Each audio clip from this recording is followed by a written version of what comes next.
C'est là que tu vas te dire: «Ah putain, ce bonbon ou ce pain au chocolat était tellement bon la dernière fois que j'ai envie d'en avoir un autre». Le deuxième jour, ça va être comme ça, le troisième jour, ça va être comme ça, le quatrième jour, ça va être comme ça et ça va être comme ça pendant je sais pas combien de temps et tu vas être frustré, tu vas être culpabilisé et tu ne peux pas. On a tous un jour eu cette pulsion, cette envie de manger quelque chose, de vouloir manger sans avoir faim et ça, on appelle l'alimentation émotionnelle. L'alimentation émotionnelle, qu'est-ce que ça veut dire? C'est combler un vide, c'est manger donc ses émotions, on va dire, c'est comme ça qu'on l'appelle maintenant, parce que c'est ce qu'on utilise souvent dans nos vies, c'est ce qu'on nous a appris quand on était petit. Je te donne un petit exemple que peut-être tu as déjà vécu quand tu étais petit. J'entends souvent dire arrête de faire les bêtises ou si tu arrêtes de pleurer, je te donne un bonbon. Ou si tu arrêtes de pleurer, je te donne du chocolat. Tu vois. La plupart des parents font ça parce que ils ont appris à faire ça avec leurs enfants parce que du coup tu donnes ce bonbon à l'enfant et du coup tu vas le calmer tout de suite parce qu'il va être reconforté tout de suite. Qu'est-ce qu'il faut savoir avec ce phénomène d'alimentation émotionnelle, c'est que quand on est donc triste ou des fois même quand on est heureux, ça arrive souvent. Je te donne des exemples, par exemple, tu viens d'avoir une journée de merde, t'arrives à la maison, tu te manges un carré, une boîte de chocolat, tu manges du chocolat comme ça, t'as juste envie de combler ce stress que t'as eu toute la journée. Ou par exemple, tu viens de te disputer avec ta meilleure pote, ou tu viens de te disputer avec ton copain, ou des trucs comme ça, tu vois. Ça arrive souvent. Et t'as juste envie de sucré ou de gras ou de trucs gras. Déjà de 1, il faut se demander pourquoi on a envie de trucs gras et sucrés. Parce que notre corps, en fait, vu qu'on est dans un état de stress et de fatigue, il va rechercher de l'énergie. Il va essayer de chercher cette énergie et donc nous, inconsciemment, dans notre cerveau, on va se dire qu'on a besoin d'énergie. Et l'énergie, on va la retrouver dans des aliments denses, dans des aliments gras et sucrés. Souvent, les aliments denses en énergie, donc sont les aliments comme le chocolat, donc les fromages, les pizzas, enfin, des trucs comme ça, tu vois. Et je te parle de ça en fait parce que j'ai vécu ça, moi-même j'ai vécu ça pendant longtemps, tu vois. Et j'ai même eu des problèmes qui ont évolué à des hyperphagies, à des troubles du comportement alimentaire, mais que j'ai su arrêter très vite. Souvent, on ne nous apprend pas à l'école, on ne nous apprend pas dans notre vie professionnelle, etc., à gérer nos émotions. Gérer nos émotions, c'est quelque chose qu'on doit savoir faire nous-mêmes pour faire face à notre vie, à notre entourage, à ce qui se passe, pour ne pas perturber le bon fonctionnement de notre organisme et notre cerveau surtout. Tu vas te rendre compte que ça devient quelque chose de habituel, ça devient une routine. Tu rentres chez toi, tu prends ce carré de chocolat, tu prends, je sais pas, ce paquet de brownies. Par exemple, moi, à un moment, je mangeais un paquet de brownies entier, tu vois, quand j'étais stressée.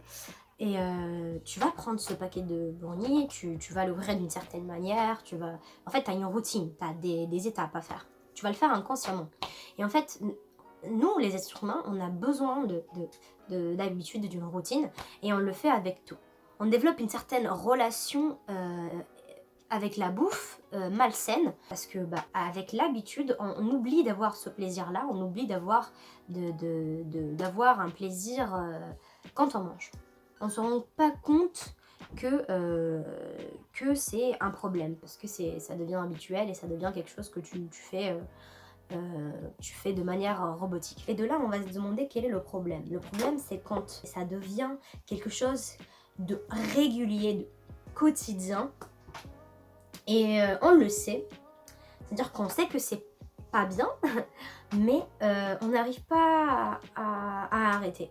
Qu'est-ce qui se passe dans notre cerveau? Déclencheur. Déclencheur, c'est donc une situation. Je viens de me disputer avec une personne. Là, il va y avoir donc une pensée. La pensée, tu vas penser par exemple, ah, elle m'a énervée, je suis énervée. Et là, il va y avoir une émotion. L'émotion, en fait, c'est à partir d'une émotion qui va se déclencher donc cette envie d'aller se diriger vers quelque chose qui va nous récompenser. Une fois, j'arrive chez moi, je suis fatiguée après les cours et je me dis où je me mangerais bien 4 gâteaux, tu vois. 4 gâteaux, des petits pains au chocolat, des trucs comme ça. Et en fait, je me dis, je peux pas. Et là, quand tu te dis, tu peux pas, c'est là que tu vas te dire, mais vu que je peux pas, en fait, t'as plus envie, genre, t'as juste plus envie de le manger. Et tu te dis, bah, pour arrêter d'avoir envie, il faut que je le fasse, il faut que je le mange. Avant, quand j'allais en cours, j'allais en cours en présentiel avant le CNED. Ma routine, c'était de finir les cours à 11h, aller à midi, je crois, aller manger avec ma pote et acheter des petits trucs chez Lidl, parce que chez Lidl, en fait, il y a tu sais, les croissants, les mini croissants, les trucs comme ça. Et en fait, qu'est-ce que je faisais pour ne pas me sentir coupable? En fait, j'achetais des fruits et à côté, j'achetais des petits pains au chocolat, mais j'en achetais genre 6-7, tu vois. Et je me disais, bon, j'en mange 2 et à la fin genre quand j'arrive à la maison, je les laisse pour demain. Devine quoi? Je les laissais jamais pour demain. Genre, je déglinguais tout. Et les fruits, c'était les fruits que je laissais. C'était les fruits que je laissais à la maison. Genre, tu vois, c'est ça en fait. C'est le fait de te dire, je ne peux pas le faire, c'est là que tu vas en fait déclencher cette envie, il faut que je le fasse, il faut que je le fasse, il faut que je le fasse. Et ton corps, tes hormones, elles sont j'ai envie de ça. Et là, en fait, il y a qu'une envie, c'est de sentir bien. Et quand tu vas le faire, il y aura une sécrétion de dopamine. Et en fait, c'est cette dopamine qui va être sécrétée, que ton cerveau va se rappeler de cette situation-là, de cet aliment-là qui t'a donné du plaisir. Et donc, la deuxième fois que tu vas le faire, en fait, c'est là que tu vas te dire, ah putain, ce bonbon ou ce pain au chocolat était tellement bon la dernière fois que j'ai envie d'en avoir un autre. Le deuxième jour, ça va être comme ça. Le troisième jour, ça va être comme ça. Le quatrième jour, ça va être comme ça. Et ça va être comme ça pendant je sais pas combien de temps. Et tu vas te frustrer, tu vas être culpabilisé et tu ne peux pas.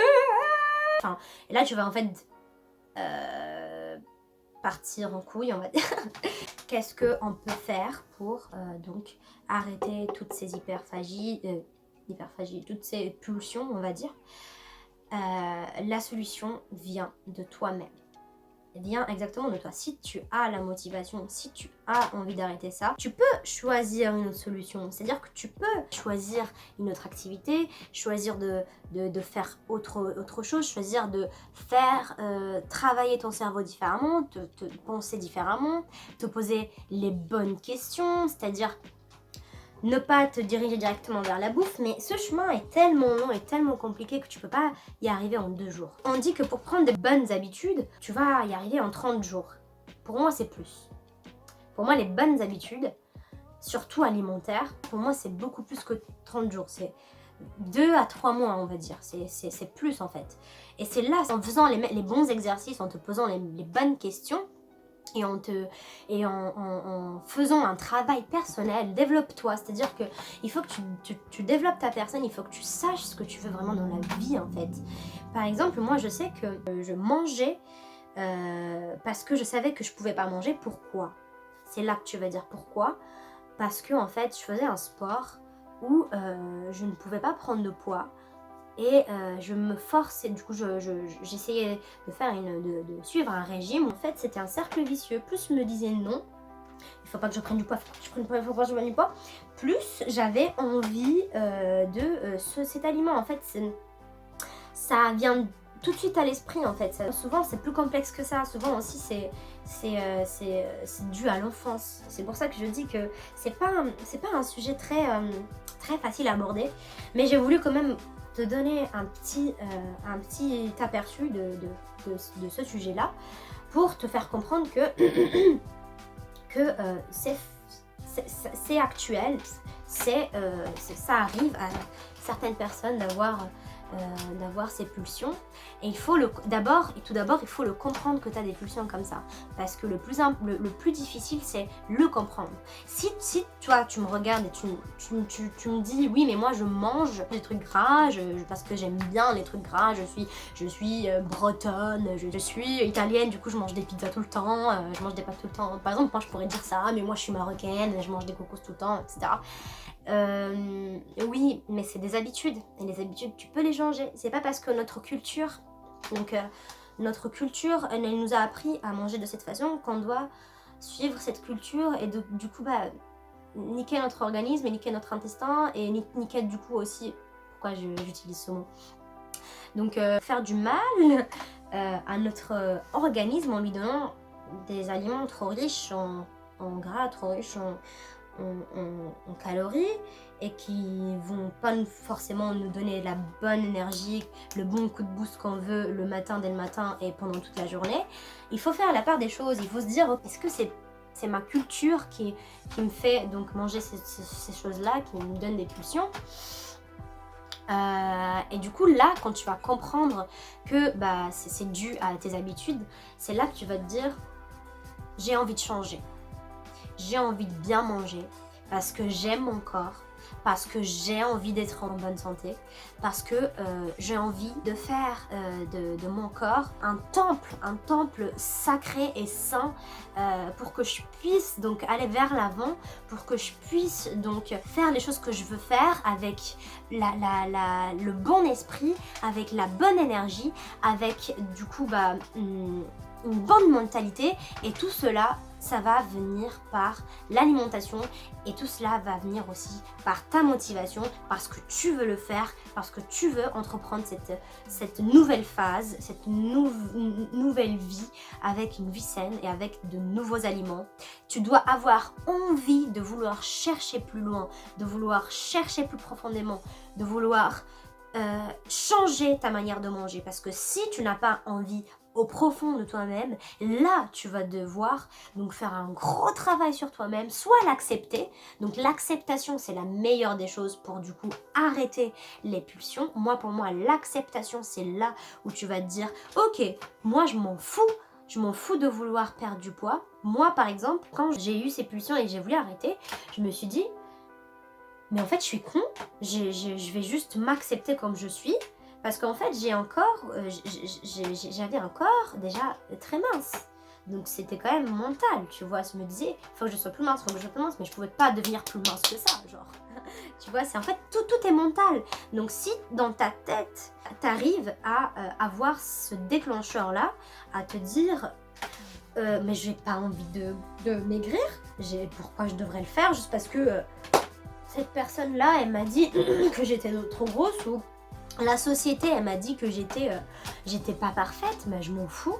Ou soit tu t'acceptes, ou soit donc tu as envie de changer, tu as envie de changer ta personne. Et là tu vas te dire, ok, pour changer, il faut que je passe à l'action. Passer à l'action. C'est en passant à l'action qu'on va se motiver. Ça n'existe pas la motivation sans l'action. C'est l'action qui va te diriger, qui va te mener vers la motivation. C'est la motivation ensuite qui va te mener à la régularité. Donc, fais des choses, passe à l'action. Pose-toi les bonnes questions quand tu as des pulsions. C'est-à-dire, par exemple, moi, qu'est-ce que je faisais? Dès que j'avais une pulsion, je me disais, attends. Est-ce que j'ai vraiment faim? Qu'est-ce qui s'est passé? Pourquoi j'ai faim comme ça? Ah mais oui, je viens de m'embrouiller avec mon copain. Ouais. Mais est-ce que c'était quelque chose de vraiment vital d'être énervé? Et c'est là que je me dis, mais en fait, dans un jour, on va faire la paix. Même pas dans 1 heure, 10 minutes, on va faire la paix. Pourquoi je devrais stresser pour rien? Et là, en fait, je prenais une bonne respiration. Et je me disais, tout va bien. Tout va bien. Et en fait, je pensais, dès que je me posais les bonnes questions, je ne pensais même plus au moment où j'ai eu la pulsion, en fait. Et là, en fait, ça va pas arriver du premier jour, je le sais, ça va pas arriver du premier jour, ça m'a pris du temps. J'ai encore des séquelles, parce que ça a duré quand même 1 an. personnellement. J'ai encore quand même des séquelles et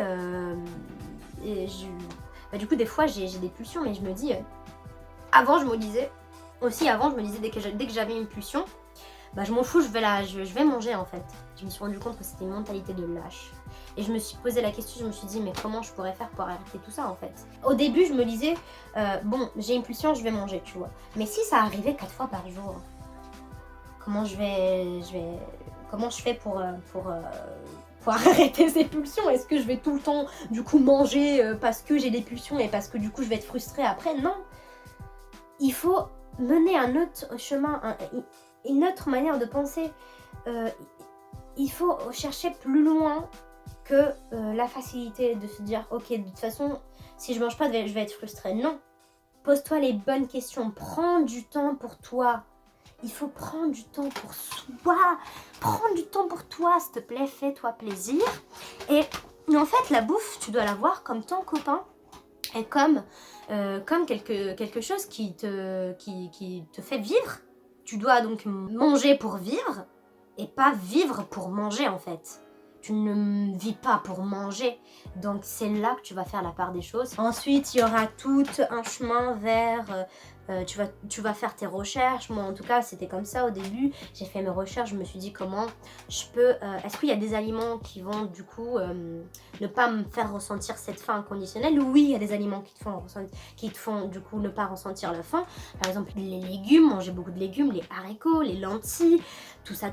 Ces aliments riches en fibres qui sont donc gros, en fait c'est des aliments gros qui vont en fait donc remplir ton estomac parce que par exemple 100 grammes de brocoli ça va donner cette tête là, alors que 100 grammes de lipides ça va donner ça, genre 100 grammes de fromage ça va faire tout ça, ça va être tout kiki, tout pourri, ça va rentrer dans ton estomac, il est comme ça va rentrer dans cette partie de là de ton estomac, tu vas avoir faim dans une demi-heure, tu vois. Alors que si tu manges des légumes, si tu manges des trucs riches en fibres, des aliments riches en fibres, là tu vas avoir ton estomac qui est rempli, donc il va prendre beaucoup plus longtemps à digérer toute cette bouffe là, et donc tu vas avoir moins faim pendant la journée et moins de pulsions. Aussi, ce que j'ai oublié de vous dire, c'est la partie scientifique de ce qui se passe quand on mange du sucre. C'est un cercle vicieux. Il y a tellement de choses à dire qu'en fait, je sais pas si je vais faire une partie ou 3 parties sur ça. Enfin bref, du coup je disais, la partie scientifique, donc qu'est-ce qui se passe dans le corps? C'est un cercle vicieux. Quand on mange du sucre, il y a donc l'indice glycémique qui monte, donc on a cette hyperglycémie. La glycémie c'est quoi? C'est le taux de sucre dans notre sang. Quand on va manger du sucre, notre glycémie elle va augmenter très rapidement, elle va baisser, elle va rechuter très rapidement parce qu'en fait c'est un aliment qui du coup ne va pas apporter tous les nutriments nécessaires, il va en fait juste nous donner un boost de énergie pendant un petit moment. Si on ne fait pas d'activité physique, ça ne sert à rien. Donc ces aliments-là sont utilisés quand on va faire du sport. Par exemple, moi, je mange du café et je mange par exemple une compote et du chocolat et un verre de café quand par exemple je dois commencer à m'entraîner. C'est là que ça va me booster et ça va me donner envie. Ça va me donner cette énergie. Et cette énergie en fait, quand on va donner à notre corps, on doit la libérer directement 5 minutes, 10 minutes après qu'on ingère cet aliment. Si on ne fait pas d'activité physique, si donc on est là, on arrive chez nous, on mange ça et on est là, on déprime, ou même quand on est heureux, genre là, par exemple, t'es heureuse, coup de boost, je suis heureuse, je vais manger, je sais pas, pour me donner du plaisir, je vais manger, je sais pas, un pain au chocolat, et là t'auras plus la même énergie, tu vas devenir un légume. Tu vas plus avoir d'énergie. C'est éteinte. Je disais, du coup, en fait, on va ingérer ce sucre, on va avoir donc un pic de glycémie direct qui va suivre une hypoglycémie très forte et en fait du coup ça va nous donner envie de manger du sucre et en fait c'est pour ça qu'on dit que le sucre appelle le sucre parce que ça, c'est un cercle vicieux. Tu manges du sucre, tu vas avoir une baisse de glycémie, donc hyperglycémie, hypoglycémie, hyperglycémie réactionnelle, hypoglycémie, et directement donc on va avoir faim et on va du coup manger cet aliment qui nous a fait plaisir, parce qu'il nous a donné plaisir, et bam, encore hyperglycémie, hypoglycémie, blablabla.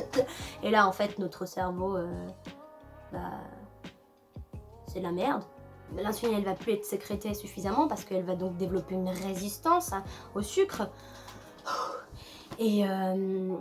Et du coup voilà, c'est un cercle vicieux et pour t'aider en fait à donc éviter toutes ces envies, ces pulsions, moi ce que je te conseille c'est vraiment de changer ton alimentation, de vouloir changer, mais tout ça, ça vient de toi. Moi je peux juste te donner et te guider à te faire comprendre qu'est-ce qui se passe dans ton corps, juste te guider. Je peux pas te donner des aliments magiques, mais je sais qu'avec ces aliments riches en fibres et riches en nutriments, c'est ça qui m'a aidée personnellement.